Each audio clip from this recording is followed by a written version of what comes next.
جس سے انسان متاثر ہوتا ہے۔ اس کی ایک قسم وہ ہے کہ جو ہمارے ارادہ اور اختیار سے باہر، اللہ کی مشیت سے، اللہ کے اذن سے، اللہ کی مرضی سے آتا ہے۔ اس کے لیے ہمارا کام صرف برداشت ہے۔ جو شے بھی ہمیں برداشت کی صلاحیت عطا کر دے وہی اس کا علاج ہے۔ جیسے آپ کو معلوم ہے کہ بخار بہت تیز چڑھا ہوا ہے، اس کی دوا نہیں ہے اسپرین یا کوئی اور پیراسیٹامول، بخار کی شدت کو کم کر دے، وہ کوئی علاج نہیں ہے۔ علاج تو ہوگا اگر معلوم ہو کہ کون سے جراثیم ہے، کس کی وجہ سے ہے، اس کا صحیح اینٹی بائیوٹک کون سا ہے، وہ علاج ہوگا۔ یہ علاج نہیں ہے، لیکن اس کی شدت کی کمی اور اس کے اندر جو احساس ہے جھیل جانے کا، وہ انسان کے لیے آسان ہو جاتا ہے۔ یہی مضمون آیا ہے سورہ حدید میں بھی، ما اصاب من مصیبت فی الارض ولا فی انفسکم، یہاں کھول دیا اس مضمون کو۔ میں نے عرض کیا تھا نا کہ یہ آفت سماوی بڑے پیمانے پر بھی ہو سکتی ہے، زمین میں یعنی زلزلہ آ گیا، فلڈ آ گیا، طوفان آ گیا، ولا فی انفسکم، خاص تمہاری جان میں، تمہیں بخار ہو گیا، تمہیں ٹی وی لگ گئی، تمہیں کوئی اور بیماری آ گئی، تمہیں کینسر ہو گیا، معاذ اللہ ہوتا ہے، آخر ہوتا ہے، دنیا میں انسانی زندگی کے ساتھ یہ ساری چیزیں لگی ہوئی ہیں۔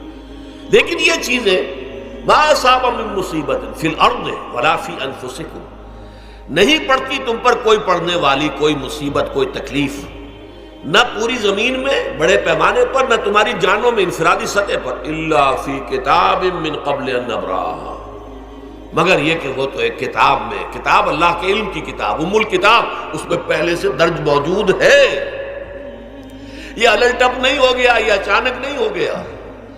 آپ اچانک سمجھتے ہیں کہ صاحب میں تو جا رہا تھا، اچانک ٹرک نے آ کے مجھے دھکا مار دیا۔ اچانک کوئی شے یہاں نہیں ہوتی، اس کائنات میں پتہ تک نہیں ہلتا جب تک کہ اذن رب نہ ہو۔ اچانک کا کیا سوال ہے؟ تو در حقیقت جو ہوتا ہے وہ اللہ تعالیٰ کے علم میں پہلے سے ہے، علم میں کامل، ما کان وما یکون، جو کچھ ہوا ہے، جو کچھ ہوگا، مستقبل، ماضی، کل کا کل آنے واحد میں اللہ کے علم میں موجود ہے۔ لہذا یہاں اچانک کچھ نہیں ہوتا، جو بھی آیا ہے اللہ کے علم سے آیا، اور یہ پہلے سے اللہ کے علم کے اندر موجود تھا، لکھا ہوا تھا، الا فی کتاب من قبل ان نبراها ان ذلک علی اللہ یسیر۔ یہ تمہیں تو مشکل نظر آئے گا لیکن اللہ پر بڑا آسان ہے، اللہ کا علم کامل، ما کانا ما یکون کو حاوی ہے، لکہ لا تاسوا علی ما فاتکم، تاکہ تم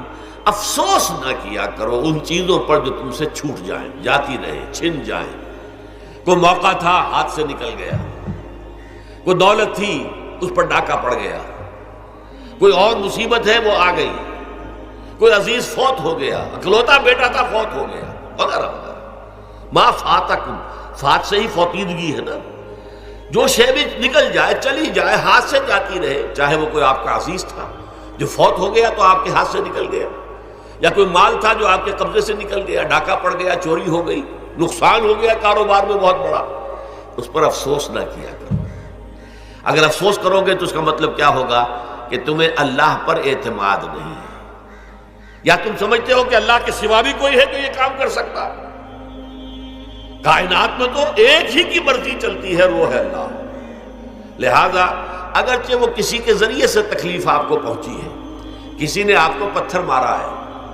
وہ پتھر ہو سکتا ہے آپ کو نہ لگتا، لگ گیا ہے تو اللہ کے فیصلے سے لگا ہے، اس کا باپ بھی نہیں پتھر مار سکتا آپ کو اگر اللہ کا اذن نہ ہو۔ لہذا آپ پتھر مارنے والے کو بھی مجرم سمجھیے، ٹھیک ہے، اس سے بھی قصاص لینے کا آپ کو حق ہے، لیکن یہ جان لیجئے کہ جو آیا ہے پتھر وہ اذن رب سے آیا ہے۔ اب ظاہر بات ہے کہ اگر یہ کیفیت ہوگی تو غصہ اتنا نہیں ہوگا اس شخص پر کہ جس نے یہ کام کیا ہے، بلکہ ہو سکتا ہے آدمی مسکرا کے رہ جائے، جیسے کہ وہ میں واقعہ سناتا رہا ہوں اپنے دروس میں کہ ایک درویش منش آدمی جا رہا تھا، جو رب کرے سو ہو، جو رب کرے سو ہو، جو رب کرے سو ہو،